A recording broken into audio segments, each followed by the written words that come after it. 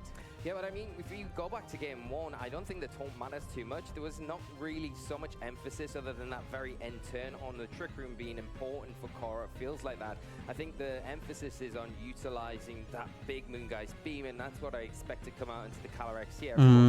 Wait, I can open it right now. To terrestrialize out of that weakness, so it's not going to take as much damage, but it's still going to be taking about Here. 40 to 45%. Oh, I'm over it right now. If you don't see a response in a Leech Seed, that Calyrex is going to struggle to kind of keep up. It's like 1 AM Ooh, a little bit more of a switch up from Ko. It's going to be none other than on Monday, Looking at that though, the taunt, it was a little which is insane. for the Trick Room, and Nick is going to actually go and set it up himself. Because it's not even like our final, like Masters final. It's Junior finals, Senior finals, Master finals. But that taunt and then Nick going for the Twisted Dimension itself. Yeah, that's kind of interesting. Nick probably wanted to set it up there because now in a really nice position where you've got the Rillaboom in, you can pressure the Urshifu. Is banded, I believe, and then you've also got the Woodhammer, which unintimidated is going to do a lot of damage to that Lunala. Now its Shadow Shield broken, but the nice thing that Ko's got in their back pocket is that Incineroar that's now on the field. It's a pretty easy switch in here to drop that Intimidate and further weaken the Calyrex. The Calyrex, though, in a nice position to start spreading those Leech Seeds around, especially because the Lunala has been taunted. It can't really do much but attack, and it's in a prime position to have those Leech Seeds put onto it, start slowly chipping away at it if you don't want to utilize the Rillaboom and maybe go for that Urshifu instead. And the Lunala, I mean, talk about the Trick Room and everything else it shut off. Also can't protect, but no fake out instead, just dealing the damage into the Urshifu. Not going to be nearly enough for the KO, but Lunala also not being able to protect means it will be Leech Seeded. So every time it's on the field, will be a little bit of damage whittled away every turn. But still, this is going to be a decent chunk of damage into that Rillaboom, even with the Assault Breast, bringing it to around half. And with the U-turn, enough for the KO. Yeah, there we go. A huge knockout onto a key piece of the puzzle for Nick there from Cole with that Urshifu. I don't know, the triple protect for later in this game. is too insane. Turn there, and now the Incineroar going to be able to come back onto the field in a really nice position to get another Intimidate onto this Calyrex. The nice thing for Nick has got that Leech Seed into the Lunala, so you can start the chip away with that each and every turn and keep your Calyrex a little bit healthier, even though it hasn't got the emphasis and the power that you'd want with those Glacial Lances because of the Intimidates. But the thing is, with the Leech Seed, as long as that Lunala stays on the field, you can switch that Calyrex out. We've set these Intimidate drops, and whatever comes into this slot, we'll be able to kind of reap the rewards of that recovery from the Leech Seed each and every turn that Lunala sticks around. I mean, eyeing up the board with the Leech Seed, I feel like the Leech Seed is going to be the more impactful thing to be really adding up, but the Glacial Lances, after the Intimidate drops, won't be able to really be that damage, as only Nick 2 final Pokemon versus the 4 from Ko. Nick back against the wall, 2 restricted Pokemon, see if he can make his way through here. Like And Nick could with lose here, Kyogre, it was an emphasis but he got on the most rest of the match. When you are in this the most room insane situation, thing on the it's a stream. Pokemon that's going to struggle just a little bit more. So now you have to see, are we going back to the Protect to try and make its way through, and the Calyrex is just going to make a headway here? Like, what do you do? Yeah, and I think unless you got the ally switch, that Kyogre's not really going to be able to take advantage of those Leech Seeds with the 2 Pokemon that Nick's got left. And I think, yeah, it's a really tough position here because the Kyogre is a prime fake-out target where the Lunala maybe wants to switch out here. Maybe Cole wants to get rid of that Preserver for later on in this game. And then you've got the ability to U-turn out on the Kyogre the next turn to keep and preserve that Incineroar a little bit in this match. What did the Kyogre look Just into? switching out, so this is going to be great to bring something else onto the field, something that can maybe soak up the hit just a little bit more as Miraidon makes its appearance. Now it's just going to be a fake out. Nothing. Kyogre, We won't find out. taking damage from that, it will be faked out. Glacial Lance into these Pokemon. But Incineroar that's- will take the hit quite well, and the Miraidon with all those Okay, it's Intimidate -1. drops, still is also going to be taking this hit. Yeah, no, I mean, the -3 there really showing through. The Glacial Lance not having any impact onto this super effective damage. But it Trick would Room was probably up. do onto the Miraidon. It's still not on the best You just go for Origin positions, like Pulse. you say, it can take those water-type attacks from the Kyogre pretty comfortably, but not the Calyrex. You're not going to be able to sit there for so long. But it does have Protect, of course, so it has a way to kind of allow that Incineroar to kind of pivot off the field if it wants to, and the Miraidon can try and wait out these Trick Room turns. See, I'm just eyeing up this Calyrex and how much setup you can have, but Ko being able to just keep pivoting out when you are looking at maybe just going for the Leech Seed. If you can get a KO at any point, it'd be nice to reboost the attack up, but all the Pokemon on Ko's end have so much health. Nick, yet again, so stressful, always making sure it's the last couple of seconds. Calyrex is going to be the one to protect on this turn, looking at the preservation of these Pokemon and the Kyogre as well. So we're just looking at getting through the right here, right now. Get closer to the end of this Trick Room that you have set up, and it's going to be Ko with the Protect as well. Yeah, it's a nice double Protect from Nick. It Ho might not make a does lot of not sense, seem happy. all around, but I think you're expecting the Miraidon He's shoving his face into the wanna screen. kind of try and lock in this board, prevent the Incineroar from going for the U-turn, keep it on the board so nothing else can come in and support that Miraidon. Now the Miraidon in that really awkward spot where it can take an attack from these 2 Pokemon. The Calyrex, we know the damage that Glacial Lance is going to do, and then anything that the Kyogre follows up with into that slot will be able to remove it. So you can remove one of these big restricted targets this turn. Really nice play there from Nick, and putting a lot of pressure onto Ko and having to make some big decisions going into this next turn, because inevitably you want to keep that Incineroar, so you have to go for the U-turn. You don't want to allow it to go down so easily to whatever the Kyogre is going to throw out, be that an Origin Pulse or even a Water Spout at this stage where its health is so high. You have to go for Glacial Lance. You have no other choice, my guy. Seconds ticking away, and Miraidon, since the Protect was burnt, is just going to be switching out, bring another Pokemon in from Ko's end. Lunala is the one to re-hit the field. Glacial Lance, again, we haven't really been seeing these do too much damage, just slowly over time, and knock off from the Incineroar so much into the Kyogre. So when we're eyeing up the damage output, Mystic Water is going to be gone, but Origin Ball's still there, and that's going to Damn. be a KO. So the score now even 2 Pokemon apiece. Yeah, really nice pick up there from Nick to get rid of 2 big threats. Now, the knockoff there was interesting. You get rid of... Hi, the Mystic Genie. Water, so Welcome to it's gonna stream. reduce the power of those water-type attacks on the Kyogre, and the rain is on a timer as we see that Trick Room end and the dimensions flip back to normal. The Miraidon going to come back in a really favorable position. It's going to put on a lot of pressure on that Kyogre, cannot terrestrialize, and the Calyrex as well has taken so many Intimidates up to now. It's not really got the impact that you want, and one thing that Cole can do is take advantage of the rain, because we know the Urshifu is in the back that's going to be able to throw out those Yeah, big Cole is in a good surging position right now. strikes, boosted by the item that it's holding. Yeah, eyeing up this board. We can just now double have protect the now. Trick Room that's gone. Okay, no, you can't. Field with the speed. No, And he doesn't have from to. Nick that It's the fine. He Kyogre wins now. already have. It also just doesn't fare I well think. against that Miraidon. And a Calyrex, yeah, it's full health, but when you're eyeing up a Choice Band and the rain and this Urshifu, I mean, the list is getting long, and the Calyrex looks They look scared with Calyrex. It looks I scary, won't dub but into I think Kyrex. the one thing The that is Kyogre is curious still is Kyogre. if a Glacial lands, we know In it's gonna rain. do about the same amount of damage He again, has to but kill that Kyogre damage with plus the Rhydon Miraidon. recall, will that be He enough has to get to. rid of the Miraidon? That would leave then the Urshifu on its own to have to deal with these two remaining Pokemon. So I think it's really crucial that you get the target right here. But yeah, he Double can up also like to predict the Calyrex, protect get rid and of it, double, but leaves the Kyogre kind of open, so it's a little bit risky. But you've got to get it right, and we'll see what is launched out. Yeah. It is an Electro Drift. And go, that's the pop-up Electro Drift Kyogre. No chance. One Pokemon left for Nick's World Dream. It's going to be just the Calyrex Ice Rider staring down the Urshifu onto the opposing end of the field. We talked about the amount of damage it can do. Oh my god. Strikes. It isn't going to be enough to claim this game quite yet. But the Calyrex Ice Rider, I don't think it's going to be having enough here. That we've seen how the Intimidates have really stacked up. We've seen how little these Glacial Lances have been doing. We see the health bar. Yeah. Rhydon will GG. be taken down, but the Urshifu will be enough for Ko. Yeah, it's a great adjustment coming into Game 3. We didn't see it Games 1 or Games 2, but so well identified by Ko to say this could be the difference maker, and it really is turning out to be that. And Nick, the applause there for Ko as just one move away to The Ko win played really this well. set. The World's Dream for He Ko just won game Today 2, lost game 2 because of the triple protect. 2-1, and moving on to top 8 here in Anaheim. He has been a world champion once before and has this opportunity one step closer to try and relive that. Absolutely incredible from Ko, and you've got to really give huge credit to Nick as well to take it right down to the wire. He played that so well in such difficult situations. Okay, chat. But Ko I have to always go now for like just kept the 10 to pressure 15 on minutes. with his choices I will leave the stream running positioning, and say be right back. And if people ask why I'm gone, I'm winning and losing in that situation. If having a Nick break on the had not toilet. been there, you think, Okay? wow, I think Nick would have really Stay been able here, to close that out. please, please. Like if you can, like if you have to like to go, it's okay. Trainers, though, I feel almost a little bit out of breath after that. Like, where do we even start? Because the thing that's really interesting is we did get to see little Okay, bye, bye, adjustments throughout the chat. game with the Pokemon. You're calling about that Urshifu in the game 3 and how perfect it was.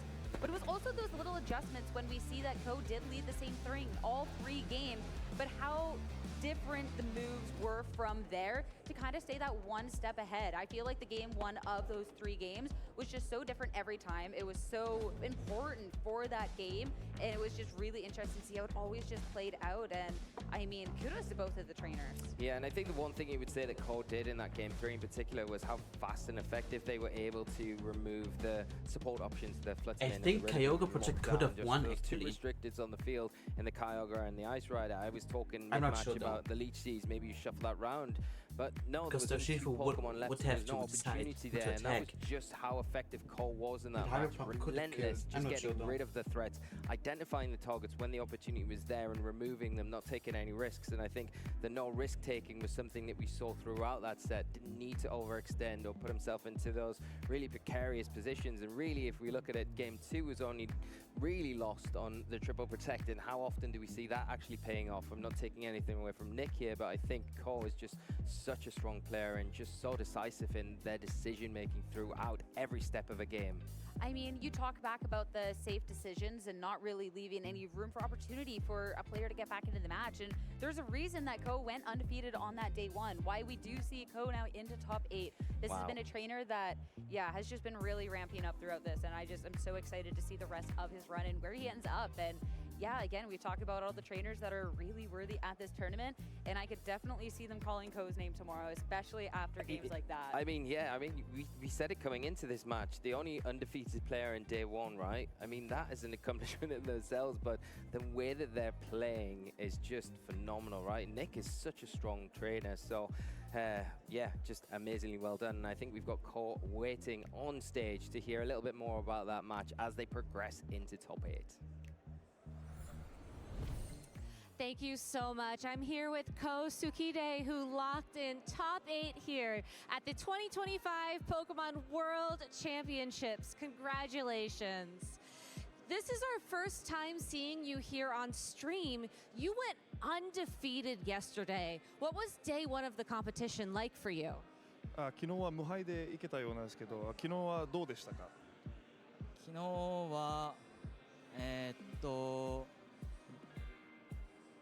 結構順調に対戦を進めることができて、なんか事前に考えてたことがうまく披露できたかなっていう感じです。So basically, I managed to plan well, and yeah, everything went quite smoothly yesterday. Yeah. I love to hear that, and I will have to wonder, did it go smoothly because you're running the same team you ran at this year's Japan Championship Series event?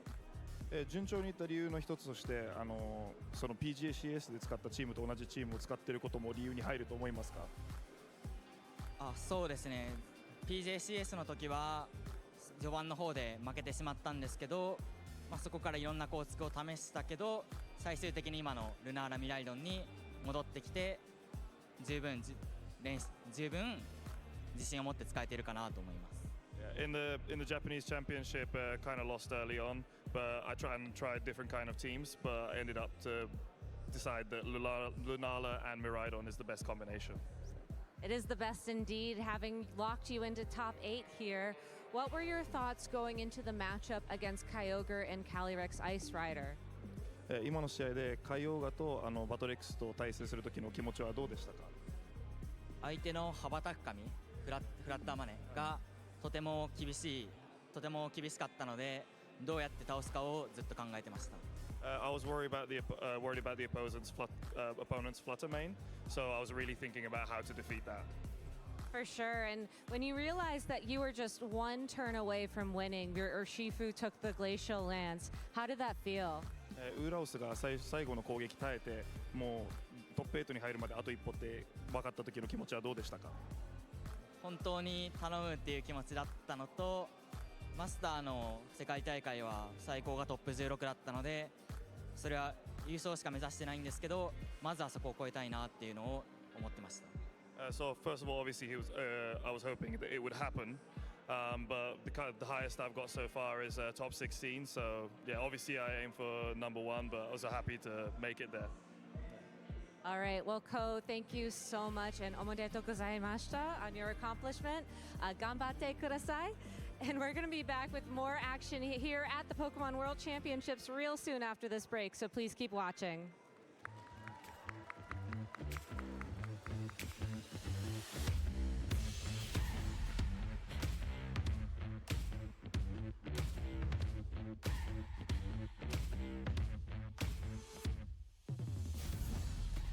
Chip Ritchie back here in the hall at Pokemon Worlds 2025 here in Anaheim. So many exciting things to do here this weekend, and one of the many exciting things is the opportunity to meet Pikachu and tons of other Pokemon friends. I've seen Gengar out taking pictures. I've seen Snorlax. Looks like Pikachu's out there right now. And I think we actually have a special guest, someone who is excited to meet Pikachu. This is Samuel. Samuel, are you excited to meet Pikachu? What are you going to say? It sounds like he's excited. Let's get him to meet Pikachu and see what he says.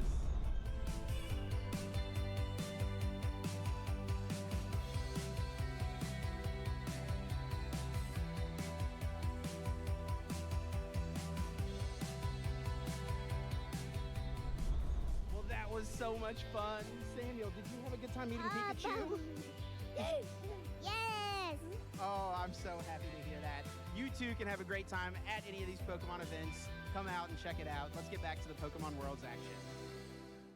It's a Saturday morning in 1998. You're curled up on the couch with your favorite blanket and a bowl of cereal. Your Game Boy's right next to you, and you turn it on, and what do you see? You see some stars flash by the screen, but then a Gengar and a Nidorino take the stage. They engage each other in battle, and then you're off on your own Pokemon journey. This is the start of many Pokemon trainers here at the World Championships this weekend. Gengar versus Nidorino. That's all it needed back in Pokemon Red and Blue. It was the first thing you saw when you turned on the game, and it's honestly the first thing you think of when you think of those games all the way back in 1998. And I don't know about you Pokemon trainers, but if it wasn't for those battles back then, I don't think I'd be where I'd be here today without them. So shout outs to the OGs, shout outs to the original games, and shout outs to those battles. So you can see cool sites like this and more here at the Pokemon World Championships, honoring the history of all our incredible battles. So if you're here in the hall, make sure to take a look. And if you're at home, well, we'll bring you more of that history later on.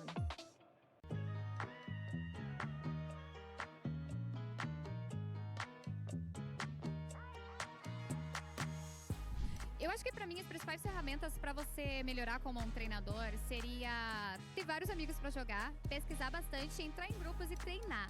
Treinar principalmente. Quais ferramentas que eu acho que um jogador competitivo tem que ter? Primeiro é paciência, porque você tem que repetir várias vezes, várias coisas. Então, primeiro é paciência.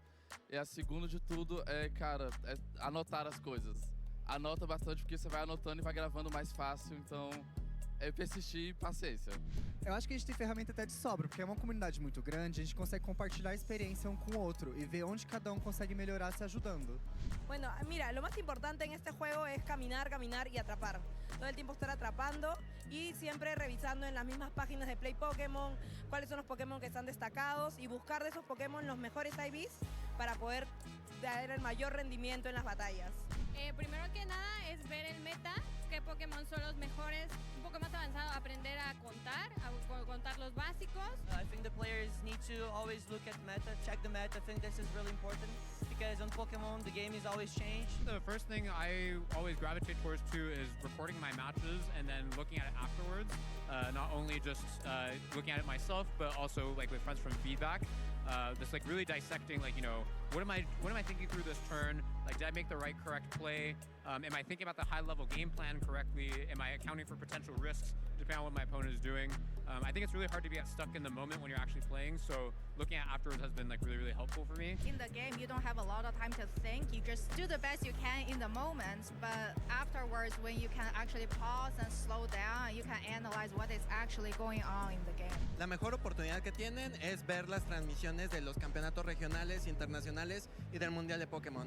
A pesar de que el meta puede llegar a cambiar mucho, no significa que no puedas ver cómo juegan otros entrenadores, qué es lo que están pensando, qué es lo que dicen en las entrevistas, ver cuál mindset tiene. Entonces, ve lo que piensan, ve cómo juegan, imítalos y supéralos.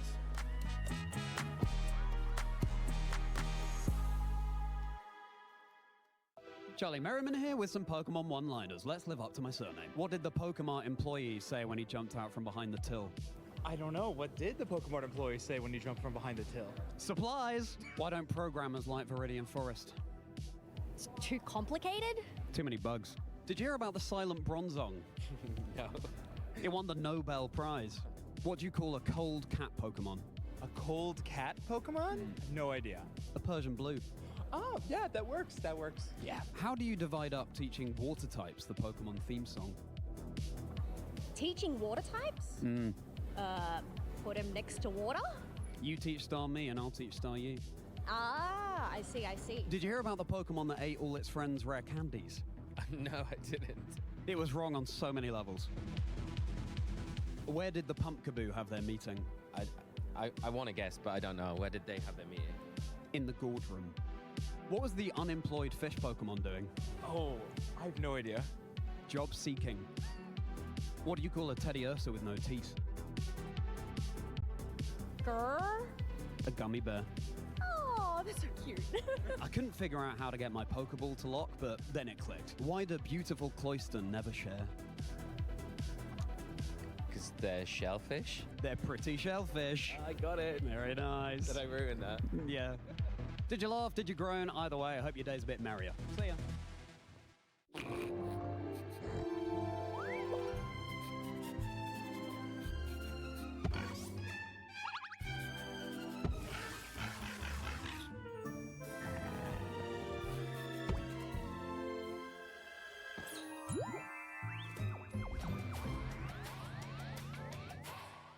Trainers, we are ever closer to determining who is going to be our world champion for the 2025 season. First, we have to progress through this top 8, and as you'd expect at this level of competition, it couldn't be fiercer. Michael Kelsch versus Montana Mott coming up very shortly. I am Charlie Merriman, and I am merry as ever to be joined on the desk by my good friend, Ben Kuriaku. Ben, how are you doing?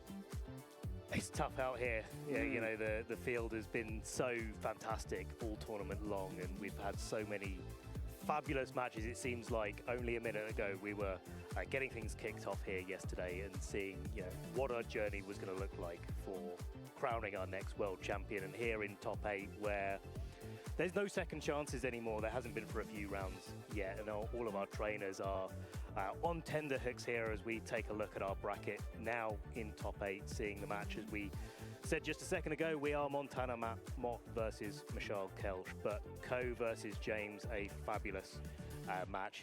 Hirofumi versus Victor, Mao Harada versus Gio Cisco. All of these names have had such incredible accomplishments over the years and over this season. Ko Tsukide, for example, a former world champion. Victor Medina, someone who has topped up multiple tournaments, the finalist at a couple this season, including the Latin America International Championships, but still looking for that big win. Want to highlight Gio Cisco as well, someone who has had incredible results in grassroots tournaments throughout Regulation Set I, but they've just transformed grassroots to the big stage here, Ben. It's that practice that really pays off, and again, not actually making it to the top of any of those grassroots tournaments, still again looking for that final win to seal the deal.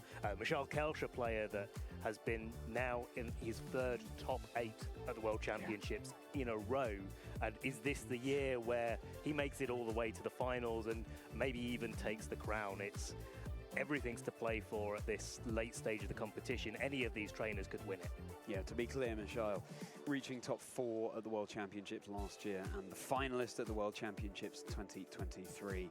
Absolutely phenomenal to see them reach this position. Ben, in your memory, is there anyone other than, for example, Ray Rizzo?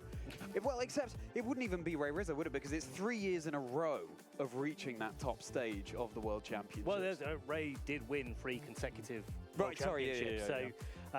Ray is the only player that actually springs to mind as someone as consistent as that. I'm sure I'm probably going to miss someone along the way that's got close in their career, but it's really few and far between, especially consecutively. I think that's one of the keys where you can always have an off year. The level of competition every single year gets so much stiffer, and especially with our qualification system this year, only the best of the best over the season. Those people that had those deep runs, those people that were so consistent and got into our top 75, say in Europe or North America, or across the various other regions in the world, managed to get those top placings. All of them pitting it out here. You've got form consistency, you've got people taking a go at trying to have the better matchup in the metagame. There's players that have just said, well, I'm going to run the tried and tested stuff, and I'm just going to try and outplay all my opponents. I think the quality of the field has been so good. And the quality of the match that we're about to feature as well, my goodness gracious me, because let's not forget that Michal Kelsch has also won 2 regional level events this season, and the defending Stockholm regional champion. Absolutely incredible. And top 32 at the Latin America International Championships this year as well. But again, no stranger to the world stage. But as we take a look at Montana's achievements there, yes, winner of the Los Angeles Regional Championships in the 2024 season, but then, some fantastic top 8, top cuts here, as well as online successes. The one that springs to mind really is Portland, and the team that Montana used at Portland was very similar, only one Pokemon different from what he's using this weekend. I went away from it slightly for NAIC, but that didn't work out quite as well for him, so it's really nice to see him come back from to a bit more comfort in the World Championships. And I think comfort's one of those key things that you've got to be really all about, especially when you're playing against a player like Michal Kelsch that's really got nothing to prove at this stage, does want that win, but certainly Montana comes into this matchup a little bit more of an underdog on paper. Montana has such experience running Calyrex Shadow Rider as well. That is the restricted Pokemon that they won the Los Angeles Regional Championship with back in Regulation Set G. The first trainer to pilot Calyrex Shadow Rider to that success in Regulation Set G as well. So they know this Pokemon inside and out. Some have dubbed Montana the Calyrex Shadow Rider expert. Equally, Michal Kelsch, a player that is so well known for running Calyrex Ice Rider. Both of their regional championships wins in this season were using Calyrex Ice Rider, but instead it's kind of like the wrong one going for the Calyrex Ice Rider, Shadow Rider rather than Ice Rider in this format, but still finding success, still finding consistency. And the one thing I'm so excited about looking at that matchup, and you can see it in the background right now, is that it's a 5 Pokemon mirror between these 2 trainers. Only one Pokemon separates their 2 teams. And I really love to see Chien Pao and Dragonite on both of these teams. This is a bit of a throwback, trainers, to things that we've seen in previous regulation sets. Chien Pao reducing the defenses of everything around it so that Dragonite can hit even harder and faster, especially holding the choice band, locking it into the first move it chooses. But the benefit is, of course, that you get that boosted power. But this Chien Pao set is a really rogue one, Ben. Assault Vest has been picking up a lot of popularity recently. It can take those innocuous attacks, those double ups that you really don't always want to be able to take, but it also gives the Chien Pao some more tools at its disposal. Ruination is the thing I think that's been gaining the most popularity overall, and I think that's a real meta adaptation to Lunala being so popular, especially at NAIC taking the crown there. Ruination is one of those moves that doesn't matter about Shadow Shield, doesn't matter about the HP stat that your opposing Pokemon or your target is on. They'll just half whatever HP is left. What I do love, though, about this Chien Pao from Montana, I'm sure this has done a lot of work for them over this event so far, is that Icy Wind on the Chien Pao. That little bit of extra speed control goes a long, long way in this sort of format. But at the same time, Mishail's Zamazenta with access to the wide guard means that not only the Astral Barrage could be blocked, but that very Icy Wind of which you speak there, Ben. And the mind games are going to be ever to the fore in this match, what with 5 of the same 6 Pokemon that these trainers are running against each other. It couldn't be more volatile, it couldn't be more exciting, it couldn't be a better representation of the caliber that we have at the World Championships this year. Especially where you've got the move away of the Calyrex on both of these players' teams from the typical Life Orb, Terra Dark, to a Focus Sash, Terra Ghost, Calyrex Shadow Rider carrying the Encore. Again, it's more control tools in your favor. Here's Mishail's team. Let's give it a quick rundown. Calyrex Zamazenta, Chien Pao, Dragonite, Ogerpon, and Amoonguss. Ogerpon being that cornerstone form, one of the differences between Mishail's team and the Raging Bolt on Montana's. I think it's always important to point out the slight differences between two teams that look otherwise very similar. Ice Shard on the Chien Pao over the Icy Wind here. Maybe I've getting that returned, jump. It's like quick attack, but the and ice I've type decided means that I will end it here, like a stream, and ready over to Jolene. She's also watching this, so if you want to see the match with our GOAT, Michael de Beste, MDB, you go there and watch it there. On Montana's, and the Ghost is particularly You of course don't have to, when you're staring down a Dragonite, but it would be pretty cool. See you there because I will be there, but I'm getting really tired, I noticed, so yeah, I'm also posting great matches if you want to. You don't.